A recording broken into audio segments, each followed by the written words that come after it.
Chapter 1: Silence and Resonance. It began in silence. A universe without sound, without light, without name, only existence. It was Tacitor, the silent truth, where even time held its breath. They drifted like mindless echoes on a silent sea, void of even time, breath, and the pulsating essence of the universe. Tacitor was the silent truth and the first of all worlds. Like time itself, the first sentient inhabitants drifted and pulsed endlessly, as though they were mere echoes of thought. And yet, the most sacred of silences must, as all things must, come to an end. Toddlers of the cosmos, the first breath spawned a void and a nothing. A ripple appointed the essence of the universe with an irreversible caesura. In a cosmic spa, to ease the unbounded pain of the unfathomable, a cleanse of unheard intrinsic noises and chaos was to occur. The stillness of Tacitor was shaken, as the sentient inhabitants and the Tacitorian world came into being. A name was needed, and they called it Zarum. With a newfound spirit of resonance and a voltage of unbound energy, the first vital breath of the cosmos released an unending ecstasy of subsonic explosions.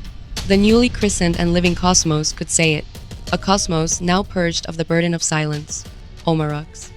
The first and eternal spell of the newly living cosmos and the breath of the universe, the now sentient voice of all things Tacitor, in an instant, caused the unending void to become Zacnova, a living, singing, and inextinguishable source of energy. Curiosity bloomed. Tacitor was no longer the only world. The new and living Omarux was pregnant with worlds and life. One by one, the Tacitorians crossed into Omarux, drawn by its freshness, its color, its song. They came as explorers, then settlers. At first, they moved in harmony, but as their minds diverged and their hunger grew for energy, for dominion, for more than survival, discord took root. The harmony fractured. To the Omaruxians, the Tacitorians were shadows, silent, spectral, and terrifying. To the Tacitorians, the Omaruxians were blinding, loud, and chaotic, a disruption of peace. From this clash, new emotions were born: love, hope, compassion, but also desire, dependence, attachment, and fear. Time, once still, began to flow. Life evolved. Worlds multiplied, layered upon one another like dreams within dreams. Endless possibilities unfolded. In the struggle to survive, to reproduce, to evolve, emotions tangled like roots beneath the soil. The seeds of conflict were quietly beginning to take root in their consciousness. As the struggle intensified, the darker emotions grew. They gathered, thickened, and fed upon themselves in Tacitor, in Omarux, in every world touched by life. And then, from this storm of sorrow and rage, something awoke, Odium, a new being, not merely alive, but a world unto itself, a parasite of consciousness, a shadow that fed on fear, that wore desire like armor. Odium had one purpose: to extinguish all life. Where it spread, conflict deepened. In Omarux, war became carnage, compassion withered, hope bled. The Tacitrians could not bear the destruction. And so they sent two emissaries of light to Earth, where humanity had only just secured its fragile crown. Luna, the moon's quiet grace. Soleil, the sun's radiant will. They descended not as conquerors, but as guardians. The moon is a silent watcher. It's like someone in a generous act threw a silver thread across an art of random events. The first major civilizations formed in the moon's gaze. They formed in a wild and untamed manner, driven by survival's primitive imperative. Then, time, that great mother of life, speaks again. Do you know why so many forms of life exist? The voice was soft, like wind stirring the leaves. To support one another, to build a better today, to shape tomorrow. A hush followed. Then another whisper, warm and maternal. This planet is still young. Like a child, learning right from wrong. You will shape it beautifully. My dear daughter, I will always watch over you. A breath, gentle, undulating, then silence. A warm breeze brushed my cheek, wrapping around me like a lullaby. Sleep took me, deep, peaceful, endless. And then, a heartbeat, small, steady. From beyond the dream, a voice called out, distant and muffled. Hey, are you okay?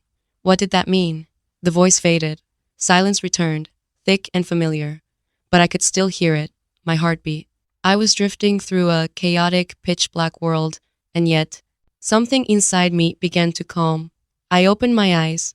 The world was blurry at first, I lay in a simple, sun-warmed room. The scent of soup drifted through the air, soft and savory. Where am I? I held my breath, caught between dream and waking. A fear I couldn't name crept up my spine. My heart pounded, my limbs trembled. Then, a sound, from beyond the wall. Someone's there. I froze, my legs shook. I took a breath and crept toward the door. Carefully, I turned the knob. Clack, the voices on the other side fell silent. Footsteps approached. The door opened. I flinched, eyes squeezed shut. Ah, you're awake. Are you all right? A man's voice all gentle. I opened my eyes slowly. An elderly man stood before me, his face kind and weathered. A woman appeared beside him, her eyes warm. You're finally awake, she said. There's hot soup. Come, sit. I followed her to the table, still dazed. The soup touched my lips, gentle, earthy healing. Thank you, I whispered. The old man smiled. You're not from around here, are you? Where are you from? You look no older than 8. I froze. Tears welled in my eyes, a deep anxiety stirred within me. The woman reached out, her voice soft.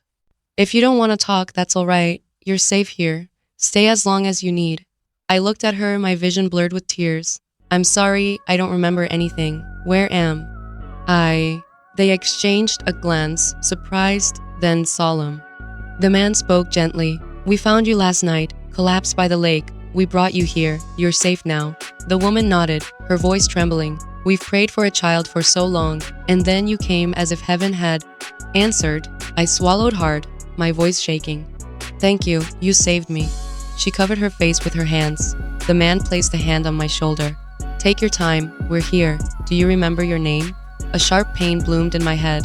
I closed my eyes, waiting for the silence to return, and then, as if I had been waiting my whole life to speak it, I whispered, My name is Luna. In that moment, from the haze of forgotten memories, one word remained. A name, a truth. My destiny stirred. My story had begun.